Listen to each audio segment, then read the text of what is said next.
सायण की एक ही कमी रही कि उन्होंने कर्मकांड के सांचे के अंदर ही वेद के भाष्य को ढाला और एक एक शब्द का अर्थ उसी परिप्रेक्ष्य में किया। इतने पर भी श्री अरविंद वेद रहस्य में लिखते हैं कि सायण के ग्रंथ ने एक ऐसी चाबी का काम किया जिससे वेद की शिक्षाओं पर दोहरा ताला लगाने के साथ स्वयं को वैदिक शिक्षा की प्रारंभिक कोठरियां खोलने के लिए अत्यंत अनिवार्य बना दिया है। सायण के भाष्य द्वारा वस्तुतः हम अपने आप को वेद की ऋचाओं के गुहतम आंतरिक अर्थ की गहराई में गोता लगाने के योग्य बना पाते हैं। आइए चलते हैं वेदों की गहराई में गोता लगाने के लिए ऋग्वेद के प्रथम मंडल के सूक्त 120 की ओर। नमस्कार सभी को।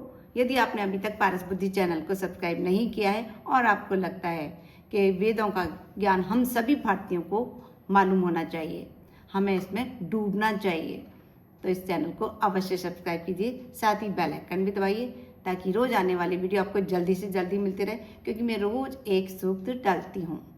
और अपने वैल्यूएबल कमेंट्स देना भी मत भूलिए, क्योंकि वो मुझे मोटिवेट करते हैं। और अगर वीडियो पसंद आए तो इसे लाइक और शेयर भी अवश्य कीजिएगा। चलते हैं सूक्त 120 की ओर। इसके ऋषि हैं कक्षीवान, देवता हैं अश्विनी कुमार और छंद है गायत्री। हे अश्विनी कुमारों, आप दोनों को किस प्रकार की प्रार्थना प्रिय है जिससे आप प्रसन्न होते हैं? आपको संतुष्ट करने में कौन सक्षम हो सकता है? अल्पज्ञ मनुष्य आपकी उपासना कैसे करते हैं? ज्ञान रहित और प्रतिभा रहित ये दोनों प्रकार के मनुष्य विद्वान अश्विनी कुमारों से ही उचित मार्गदर्शन प्राप्त कर लें। क्या वे मानव हित के संबंध में कुछ न कर पाने की असमर्थता प्रकट करेंगे? ऐसा संभव नहीं। वे अवश्य ही मानव के कल्याण के प्रति प्रेरित होंगे। हम सहयोग के लिए आप अश्विनी कुमारों का आह्वान करते हैं। आप आज हमें यहाँ आकर चिंतन प्रदान मार्गदर्शन दे।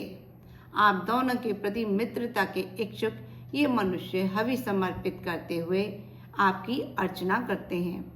हे शत्रु संगारक अश्विनी कुमारों, हमारी प्रार्थना आपसे ही है, अन्य के प्रति नहीं।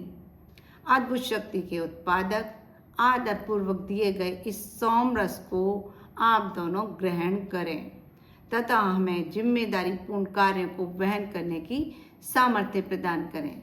अश्विनी कुमारों के बारे में, हवि और सोमरस आदि के बारे में हम पहले के वीडियोस में पूरा डिटेल में बता चुके हैं।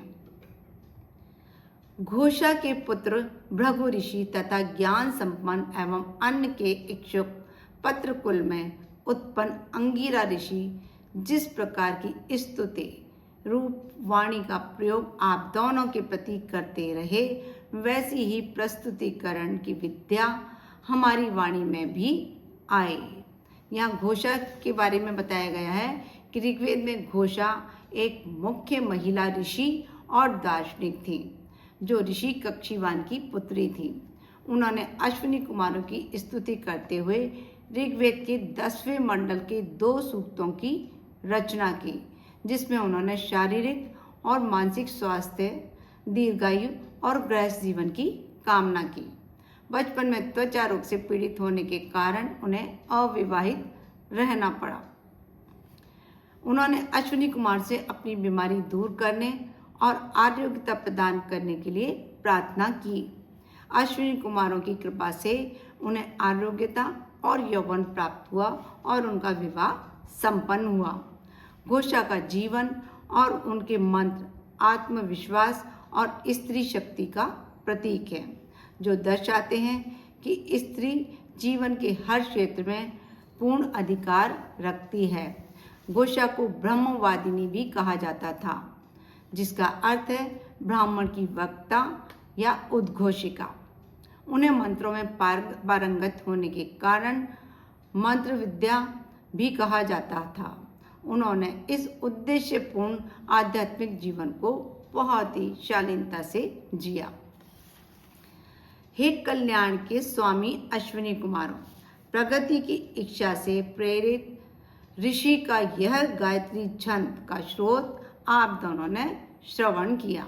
आप दोनों नेत्रहीनों को दृष्टि प्रदान करते हैं। इसके लिए हम आपका गुणगान करते हैं।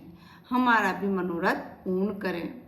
हे अश्विनी कुमारों, आप दोनों किसी साधक को प्रचुर दान भी देते हैं और किसी से धन शक्ति को पूर्णपण अलग भी कर देते हैं। ऐसे आप दोनों हमारे श्रेष्ठ संरक्षक बने।